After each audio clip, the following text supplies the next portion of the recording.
All right, I have a special guest for you today, someone who's been on the show before and helped us understand what's going on with Chicago, what's going on with New York, what's going on with the Democrat Party. Rae, thank you so much for joining me again. Thank you so much, Stephen, for having me. So you are regularly on conservative news, helping people understand. You are also the founder of Chicago Red. I want to get into that a little bit later in the show. But the last time you and I spoke, Kamala Harris and Joe Biden were working with Mayor Brandon Johnson of Chicago to stuff Black communities full of illegal immigrants. From what I'm reading now, Chicago is dealing with Venezuelan gangs, increased crime, housing issues, as working residents are now competing with freeloading illegals. Tell me more about what is going on there in Chicago. The illegals are here, okay? So we have to deal with them. We knew that they were going to bring their own gangs. We knew that they were going to bring a certain level of criminality, and now we're seeing that in real time. I've heard that in certain areas of the city that the illegals are there causing problems with them, but I haven't seen that in my neighborhood. What we've seen over here is an increase in quality of life crimes, people getting their garages broken into, people getting their doors kicked in. We also have seen people actually lose housing because of them, because now the property taxes have gone up, and that causes homeowners to have to push that on to their renters. And so now the homeowners have to take the housing subsidy that the illegals have because they have to pay their increased property taxes. And that housing subsidy is higher than market rate rent. So now we're seeing lots of people lose their housing. Oh gosh, that's terrible. You mentioned, kicking in doors and breaking into garages. Something that we're seeing here in the Salt Lake Valley of Utah is these Venezuelan gangs. They're pretending to be FedEx drivers and UPS drivers, and they have a clipboard, and they look like they're waiting for you to sign for a package. And then when you open the door, they kick it in, and then about 12 of them run in to your house. It's gotten out of control. Do you think there in Chicago, I've seen some videos on TikTok and Instagram of residents of Chicago saying, you guys better back down. The gangs here, we're serious. We will protect our own. We will protect our community. Is there worry about the gangs getting into turf wars? Yes, I mean, that's normal. Anytime you have an outside group moving in on the inside group, then that tension increases. However, I do want to say that this is the west side of Chicago, and the gangs were formed to protect us from outsiders. So while we may have internal issues, we're definitely not going to take external ones lying down. These are men here, masculine men, and we are not going to wait on the federal government to come and give us the protection that we need. However, again, that's the gang issue hasn't really formed here. Also because the west side of Chicago has a very large Black population, but we also have a very large Mexican and Puerto Rican population as well. So you have these levels of protection within the different communities that have already, we've all decided that we're one city, one people. We don't have time to be split up anymore because we have to save ourselves in the middle of the invasion. So in recent days, Donald Trump has made some very strong comments. They don't bother me. I don't know that they'll bother you, but the mainstream media seems to be making a large deal of this. He's talked a lot about, we've got 15 to 20 million illegals in the country. Many of them are milking the system. They're disrupting communities, hospitals, school systems. He is saying that he wants to round up 1 million of them and ship them back to their country. He's also talking about the death penalty for human traffickers. Do you have any issues with these comments from Donald Trump? Not at all. Again, those are masculine solutions for a problem. Masculine men provide, protect, and profess their love, right? That's how we or qualify them. And he is protecting us. We don't have a problem with this. I hate the fact that they're trying to make this into a racial issue, as if white people are the only people living in the United States of America. We've been here a very long time as well, and we don't want them here either. They have to go. But the people who are pushing this lie of xenophobia or racism, they're actually aligned politically with the socialists, and they're the ones that have opened the border and asked these people to come in. So don't listen to them. I always tell people when I speak to different audiences around the city and county that people who believe that the America First or MAGA message is racist, those are the actual racist people, because families like mine have been here for hundreds of years, and we are American too. So if you believe that to be pro-American is white, that means that you don't see us as Americans, and that's racist. Yes, no, I agree. I think you and I texted that you are a 8th generation American. I'm a 5th generation American. Your family's been here longer than mine. You know, I consider myself fully American. I'm sure you consider yourself fully American. So to pretend as if, you know, you don't exist or you haven't made major contributions to the United States of America is insulting. I know you're not in New York, but I wanted to get your thoughts on this. Mayor Eric Adams has been indicted for major crimes there in New York City. Donald Trump said a year ago that he would be betrayed and that they would go after him for questioning Kamala Harris and Joe Biden on their illegal immigrant strategy in New York. Now that has happened. Do you think that this is a revenge crime against Mayor Eric Adams, as Trump predicted, and that he's no longer the useful idiot that they need there in New York? Well, I think that it's twofold. Absolutely, I think that this is a level of lawfare because he went against them. However, I read the indictment and oh my God, Eric Adams is going to prison. So we're going to push the Turks off the table. You know, that was just geopolitics gone wrong. However, they have a program in New York City that matches donations. And the purpose of that program is to make sure that people from poor communities have the opportunity to have a meaningful donation to a campaign that would be as valuable as someone from a richer community. And so what they'll do is they'll match those donations up to 8 times. Which means that a $250 donation could be a $2,000 donation, you know, depending on where it came from. Well, friend, Eric Adams scammed the system and got $10 million of matching donations fraudulently. And that's why he's going to prison. I don't, you know, like he stole, but I think that they let him steal for a very long time. They let him get away with it. They knew that he was doing the scam. But now, because he's not doing what they told him to do, now it's time to prosecute him. Yeah, I guess that's what I'm getting at. It's like they allowed him to be a criminal as long as he was a useful idiot. Then when he starts pushing back and trying to do good for the citizens, they're like, bro, we're taking you out. Like we saw this with Andrew Cuomo. He killed 10,000 plus people by putting COVID patients into elderly care facilities. But then once they couldn't cover up the fact that he was sexually harassing employees, boom, the Democrat Party cut him off. Do you think that's what's happening? Is they knew he was committing crimes, but they were willing to look the other way as long as he played the game? Correct.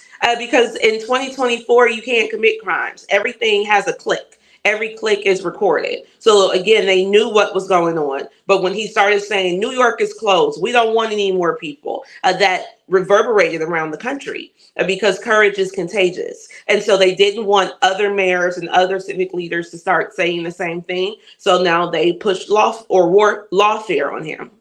Okay.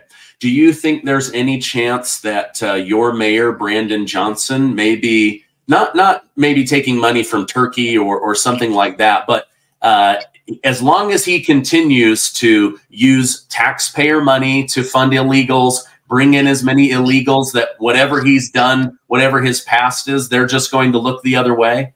Yes. Well, actually, I believe that he's in cahoots with the Venezuelan government because the Chicago Teachers Union has traveled to Venezuela, I want to say like half a dozen times in the past 10 years. Like, yeah, they really go down there quite often. I always joke and say maybe they went to drop off the maps on how to get to Chicago, but something is there, because why would a municipal union go and visit with the Venezuelan government over and over and over and over again? And now he is the king of the Chicago Teachers Union, as well as mayor of Chicago. So absolutely, I can see these things happening. And I believe that if Trump gets in office, he's going to deal with it. But Brandon is such the happy, useful idiot that he'll never go against them. He doesn't care that the citizens are angry, that people march in front of his house, that they come down to City Hall to protest. He's here to push a mission, and that mission came, I believe, through the socialists and people like the Venezuelan government.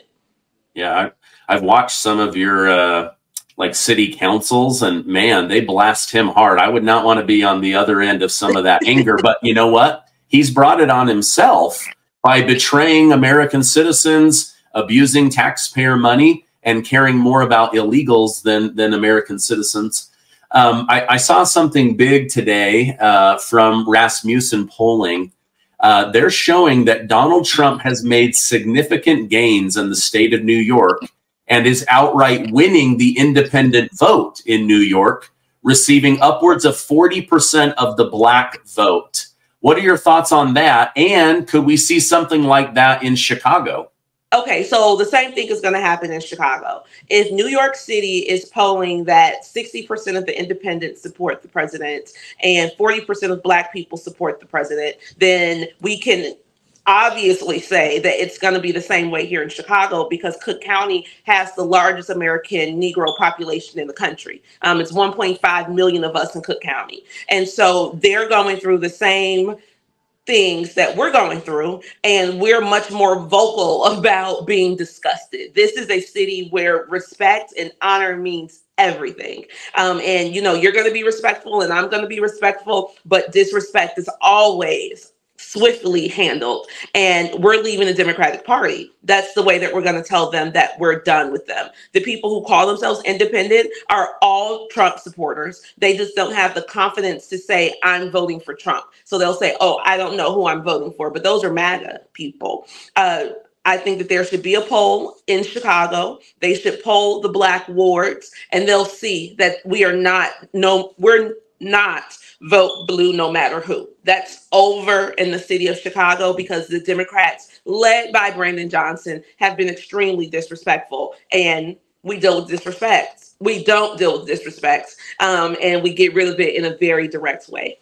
Yeah, I've never heard that vote blue no matter who. Like that's got to go away, right? Like, you guys are voting based on values. Who's going to, you know, bless your community with the most help and assistance?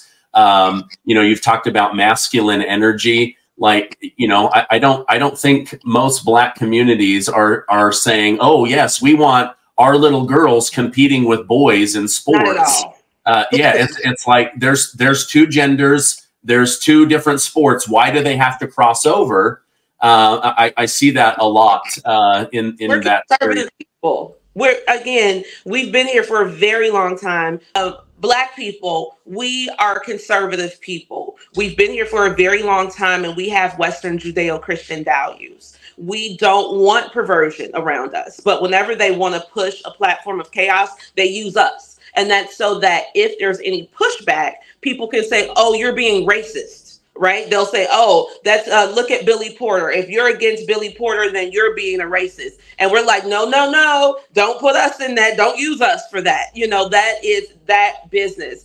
Black people are the reason that MAGA is working so well nationally now, because now people can see that real, regular, schmegular Black people in major metropolises around the country support Trump. And if they're saying that they're proud MAGA people, if they're wearing MAGA hats, if they're wearing Trump shirts, like I have one right around their neighborhoods, then it can't be a racist thing. And then that also builds patriotism, because now people who live in like the sticks of, I don't know, Wyoming, now we have something in common, because the liberals have been telling us for years that we have nothing in common, right? That they're white, I'm Black. they're rural, I'm urban. They are, you know, whatever, I'm something else. And we're all seeing now that we're one people with similar goals and similar politics. So that increases national security because now everyone is more patriotic and now we can achieve more nationalistic goals to drive our country forward.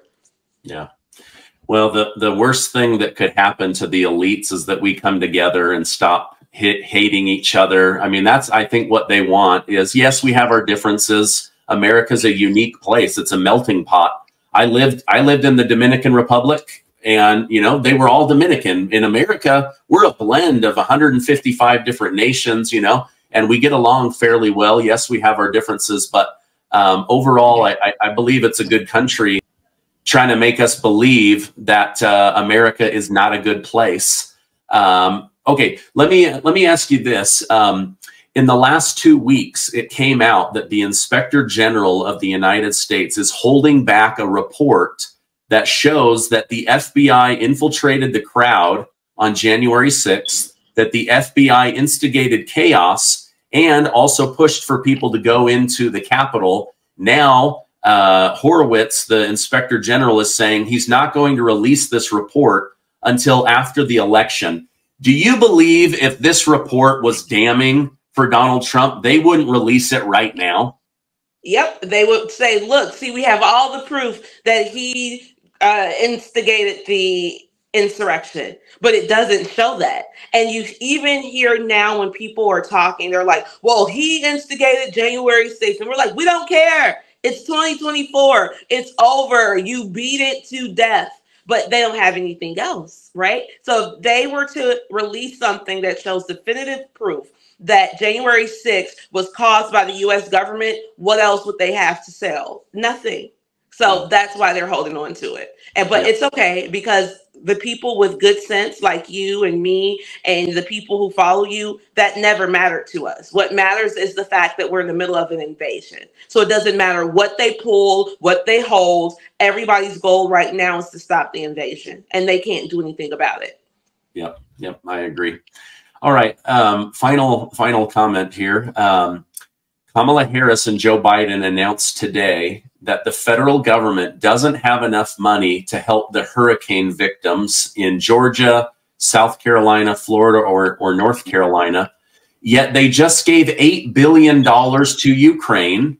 And within the last 30 days, $350 million to fix their electrical services.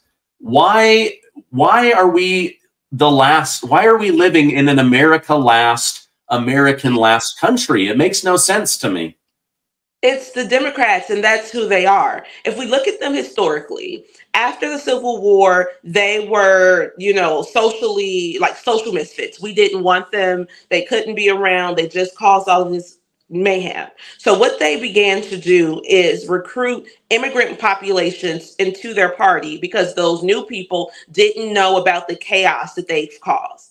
And so from there, they've been much more focused on immigrant and foreign policy because they know how much they've messed up America. And that's why even now in 2024, they're pro-foreign policy, pro-immigrants, pro-illegals, while Americans are behind. And that, I mean, what else can we expect from them? But what it does is it also shows people what you and I have known for a while, which is that the Democratic Party does not care about us. And initially, when Black people were saying it, some people were like, oh, Black people are just upset because foreign people are coming to get the welfare that they wanted for themselves. What? You know, we've been making money in this country for years. We know how to make money. However, now that it's happening to non-Black people, now that they can see that the fact that they're giving money to foreigners is not just an issue that affects people in poor urban communities.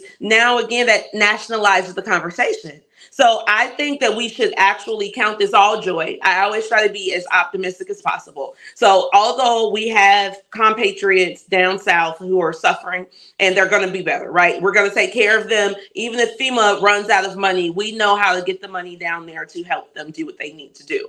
But what it shows is that, again, we got to come together. that the Democrats don't have a plan for us, that they don't mind giving our money away to people who did not earn it. Our federal income taxes went into that budget. And when we work hours and they take that little piece out for taxes, that little piece is for the country. It's for the citizens. But now they're showing us that they don't care about that. They're taking our money to push their agenda abroad, and it just makes people want to leave them even more. MAGA. They're all pro MAGA. Everything that they do, it only brings people to our side. Yeah, absolutely. Okay, you're probably going to get this right, but if you had to guess why FEMA is out of money, what would be your guess? Maybe FEMA is out of money because they reallocated the money to help others. I don't know. No, you're close. You're close. So Kamala Harris and DHS head Alejandro Mayorkas colluded to move FEMA money so that they could bring more illegal immigrants into the United States. That's where the money went. Wow. It's like, we got to tell people. I didn't know about this until you just said it. It just came out this morning. The Daily Mail did an expose where they showed that they had a meeting and they reallocated that money to protecting with emergencies in order to fly more illegal immigrants into Chicago and into New York and into Ohio. This is like, we have American brothers and sisters, black, white, Asian, whatever. They're now suffering and can't get help because Kamala Harris and Alejandro Mayorkas reallocated that money to bring more illegals into the country. That's a shame. I mean, see, that's what I'm saying. But this is what they do. They need to bring in more people in order to shore up the membership of their party. This is how they've always gotten members. They've never converted Republicans to Democrats. Even when they say like, oh, Black people, you all used to be Republicans, and then there was a big switch. There was never a big switch. When our grandparents left the South as Black Republicans running away from very racist and violent white Democrats, they ran to the North and ran into more racist, violent Democrats. And then those Democrats bullied and terrorized and forced them into joining the Democratic Party in order to take advantage of societal resources, such as getting your garbage picked up or getting the snow on your street plow or getting a municipal job. You had to be a card-carrying member of the Democratic Party in order to have access to those things. So this is what they do. They don't care about us. They've never cared about us. They declare a war in the United States of America. Them. Like, how do we even allow them to function in this country? It would be similar to us celebrating Al-Qaeda, right? They too declared war on the U.S. government. So now we have these people who were completely re-legitimized after the Civil War, and they are still doing the same tactics. And that's to bring in illegals at the expense of the American people. It's horrible. It is. It is. And we're all feeling it. Like you said, the Black community was raising awareness, and now I think everyone's eyes have been opened and we're going, wait a minute, we're being betrayed by our own government. So P. Rae, I appreciate you coming on. In our final minutes, tell my audience about Chicago Red. So Chicago Red is an organization based off of the west side of Chicago and the Austin community. Our goal is to emancipate the Chicago voters from the culture of liberal failure that's bankrupting the city and leaving Americans behind. Our goal is to register as many people as possible to vote. So we definitely need your help to do that. We also host social events so that people can know that they're not out here by themselves. Because like I said, there are lots of closet supporters, but they believe that they'll lose social capital if they're more vocal, and we're showing them that's not true because courage is contagious. Our goal is to make sure that people across every age, race, and socioeconomic status understands that we are one nation under God, indivisible, with liberty and justice for all. If you are pro-American, that means that you love yourself. That means that you have high self-esteem because this is your country. Everything from sea to shining sea is for you and you first. And guess what? You're as American as sweet potato pie, not apple pie, because sweet potato pie is an American pie too. It belongs to everybody. And we're pushing that with Chicago Red. We want the patriotic esteem of Chicagoans to grow so that we can create a better city and stop trying to virtue signal so hard to prove that we're good people. We're great people. The American people, we are wonderful people. Our culture is a superior culture, and we have to celebrate ourselves however we show up. So that's our goal here at Chicago Red. I actually have on a shirt that has me and the president on it. Yes. We took this picture in Milwaukee or somewhere in Wisconsin. But yeah, we do this for real. We've taken buses of people from the west side of Chicago to the Trump rallies because we want people to experience that for themselves, because in people's minds, they believe that it's a Klan rally. They're like, oh my God, P. Rae, you're going to a Trump rally, they're going to lynch you. And we took people and they were like, one lady said it was like drinking dessert. She loved it. They were like, oh my God, it was so patriotic. We got so much love. People were so proud and happy to see us. So again, we're pushing one America. We don't believe in race. Race is dead. Race is dead in 2024. We are going by ethnicity. My ethnicity, I'm an American Negro woman. I am a part of the non-immigrant class. I am African, European, and Native, 100% American, okay? And we're pushing that on our people so that they can get rid of these liberal notions that America hates Black people, that Black people can't function without white liberals, that we are going to be attacked by the white Republican boogeyman. He doesn't exist in Chicago. You know, he's like, I mean, these are chaotic thoughts, but that's because the people don't know any better. So our goal is to teach them and give them self-esteem. And if you want to support us, please support us at chicagored.org, chicagored.org, and help us make America better. Because remember, everything in America starts in Chicago. All roads in America lead to Chicago. So if we can get our city better, I promise better is coming to a town near you. Yes. No, that's awesome. Okay. I'm going to put a direct link down below so that people can learn more about that. Thank you so much for coming on. I know that you're going through a lot and you're doing so much good in your community. I really appreciate you coming on. I'm going to put that link down below, and I hope you have a great rest of your day. You as well, and God bless America.